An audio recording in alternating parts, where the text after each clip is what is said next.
Ele que o abismo viu, o fundamento da terra, seus caminhos conheceu. Ele, sábio em tudo. Gilgamesh que o abismo viu, o fundamento da terra, seus caminhos conheceu. Ele, sábio em tudo. Explorou de todos os tronos, de todo o saber, tudo aprendeu. O que é secreto, ele viu, e o coberto descobriu.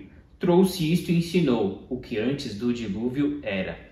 Olá pessoal, eu sou o Marcelo Axon e sejam bem-vindos ao canal Literário. Pessoal, hoje nós vamos conversar sobre talvez um dos clássicos mais antigos do mundo, a epopeia de Gilgamesh. Quem foi Gilgamesh? Quais são as origens do politeísmo? Fique comigo até o final e vamos descobrir. Mas antes, se você é novo no canal e gosta de resenhas de grandes clássicos da literatura, aproveita e já se inscreve no canal, ligue os sininhos para ficar por dentro das notificações de vídeos que são lançados semanalmente. Deixe sua curtida comprando esta obra ou qualquer outra, desde que pelos links abaixo você apoia o canal com uma pequena comissão. Seu apoio é fundamental. A epopeia de Gilgamesh foi escrita pelo exorcista Sinleq-Unni. Isso aqui vai trazer muito da mitologia babilônica, né? Lá do ano 2000 e tanto antes da Era Comum, ou seja, essa é uma obra que tem cerca aí de 4.000 anos. Na verdade ela foi escrita há 3.300 anos atrás, mas retratando uma época mais antiga. Ela é um épico, ela é um poema, ou seja, ele não está em formato de prosa, né? Ele está em formato aqui de estrofes. O tradutor, ele fez um trabalho muito bonito aqui, né? O Jacinto Lins Brandão, né? Parece que ele é professor de grego. E talvez de outras línguas antigas aí. Isso aqui foi escrito em acádio e sumério, né? Eram línguas muito parecidas. Se não me engano, o sumério veio antes, depois o acádio o substituiu. E ele fez notas aqui de tradução, né? Não é um livro completo no sentido de que, assim, isso aqui é um trabalho arqueológico antes de mais nada, tá? Essa epopeia de Gilgamesh foi escrita em 12 tabuinhas, em escrita cuneiforme, e evidentemente aí essas tabuinhas aí de 4.000 anos, ou não sei, de 3.300 anos, elas, alguns caracteres foram apagados, não resistiram à passagem do tempo, então há lacunas no texto, tá pessoal? Mesmo assim dá para ler, dá para entender e dá para com certeza apreciar. E eu acho que, assim, antes de mais nada, isso aqui é um banho de cultura babilônica, né? A gente tem poucos... Talvez não tem tantos registros da época, né? Esse aqui talvez seja um dos maiores registros que se tem aí da cultura babilônica, uma das culturas mais antigas do mundo, e da qual o judaísmo tem bastante coisa em comum, né? Assim, os judeus foram exilados para a Babilônia e a gente tem certos paralelos, a começar pela língua, né? O aramaico, ele faz parte da família das línguas semitas, que inclui aí o sumério e o acádio. E foi muito interessante aqui nessa obra que eu pude encontrar algumas palavrinhas aí que deu para eu entender. E para entender melhor aqui essa obra, que vai trazer muito do panteão aí babilônico, né, dos deuses, das divindades babilônicas, a gente tem que entender um pouquinho as origens aí do politeísmo, né? Lendo um pouco pesquisadores sobre essa área, eles citam inclusive o Freud dizendo que os deuses eram projeções narcísicas, né, dos humanos, ou seja, os humanos olhavam para si e imaginavam os deuses, certo? Então a gente logo pode ver aqui, existem casais de deuses, eles são às vezes guerreiros, às vezes promulgam aí a fertilidade, então tem aqueles ideais sublimados, vamos dizer assim, né, dos seres humanos, né? Os deuses são ideais aos quais eles aspiram e são extremamente antropomorfizados, né? Guerreiros, eles se casam, eles ficam bravos, eles ficam felizes, eles são muito humanos. Dentro disso tudo também existe o ideal da imortalidade, que aqui o próprio Gilgamesh, um certo rei aqui que eu já vou explicar melhor um pouquinho da história, ele aspira esse ideal de imortalidade dos deuses, né? Existe também um pesquisador que eu estava lendo, o Arthur Green, né, judeu, ele diz que existe muito essa metáfora vertical, né? Assim, então os deuses estão lá no céu, né? Inclusive parece que tem aqui uma história de um rei que resolveu montar num pássaro alado para tentar chegar nos céus e atingir a imortalidade, né? Esse ideal de imortalidade ele vem em outras culturas também, na chinesa, o imperador Qin Shi Huangdi, ele lá pelo ano 200 antes da Era Comum, ele quis atingir a imortalidade, para isso tomou poções de mercúrio e acabou, acho que falecendo em decorrência disso. Mas era um ideal a ser perseguido, eles entendiam que os deuses eram imortais e existia essa ideia que os humanos talvez poderiam chegar nesse ideal, né? Outra questão que o politeísmo vem solucionar é aquela velha questão sobre o porquê há mal no mundo, né? Por que pessoas justas sofrem. Então, para os politeístas, como a gente vai ver nessa obra Epopeia de Gilgamesh, as pessoas justas sofrem em decorrência dos conflitos entre os deuses acima, né? Assim, eles estão lá discutindo e um quer isso, outro quer aquilo, e no meio os mortais são pegos aí na troca de tiros aí divina, né?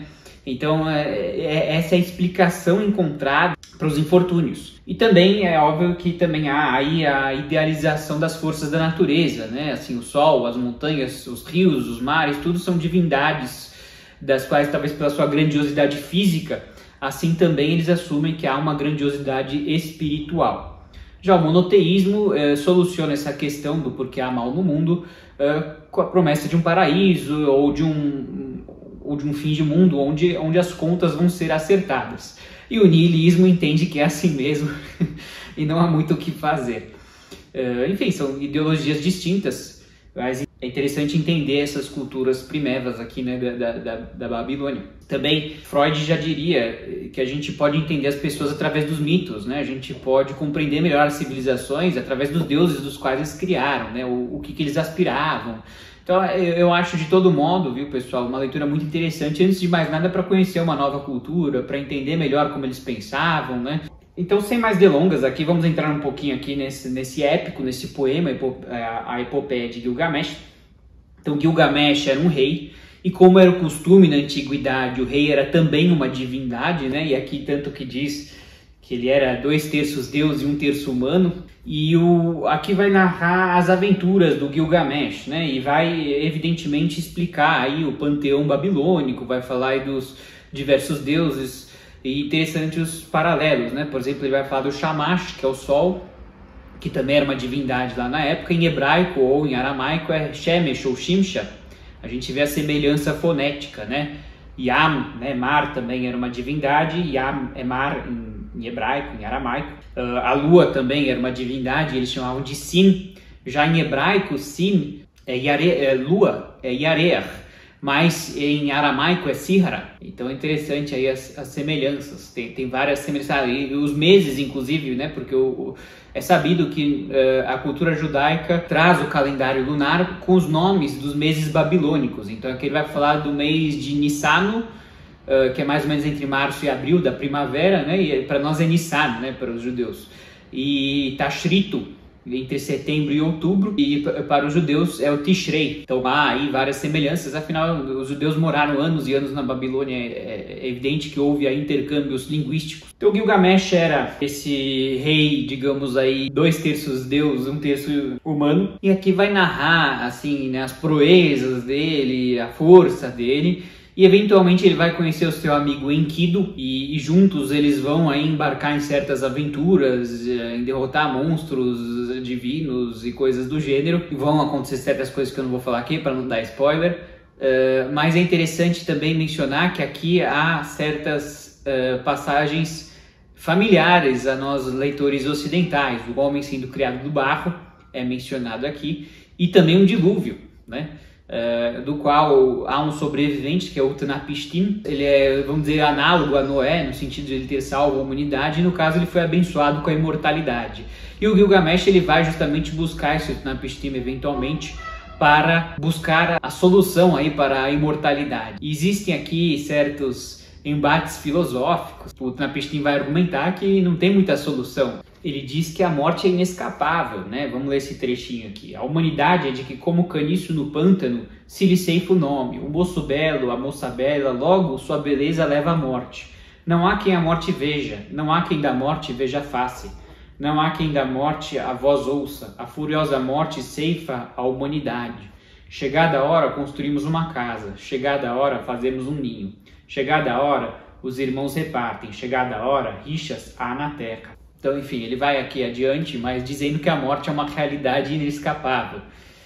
Mas aí, obviamente, que o Gilgamesh sabe que ele está vivo para sempre, o Utnapishtim, ele vai indagar mais a fundo e, enfim, o Utnapishtim revela o segredo. Aí. Agora, se vai dar certo ou não, aí vocês têm que ler para saber.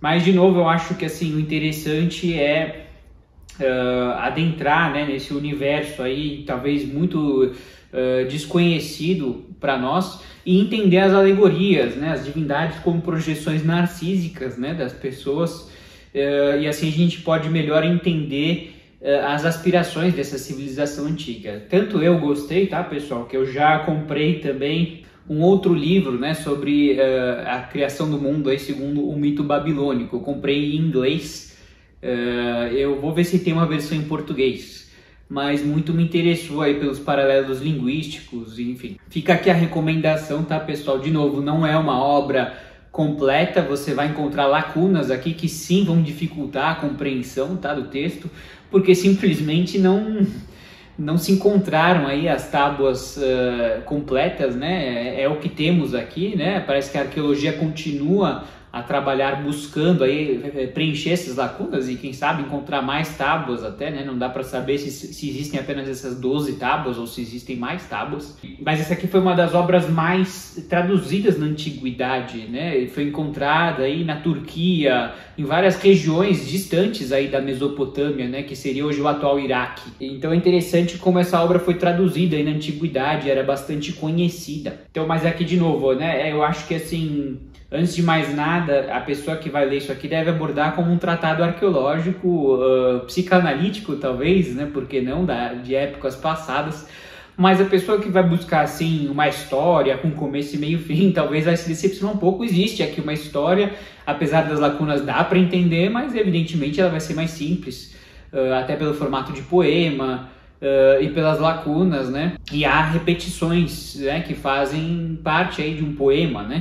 Mas eu gostei sim, até mesmo como história eu achei interessante, assim, né? Eu acho que vai trazer vários dos mitos babilônicos. Mas assim, de novo, se a pessoa quer um romance mesmo, é melhor procurar outro livro. Agora, se quiser conhecer uma nova cultura e entender melhor sobre ela, esse aqui é uma ótima pedida. Tá certo, pessoal? Se você gostou dessa resenha, não esquece de deixar seu like, comenta aí embaixo o que vocês acharam. Um grande abraço.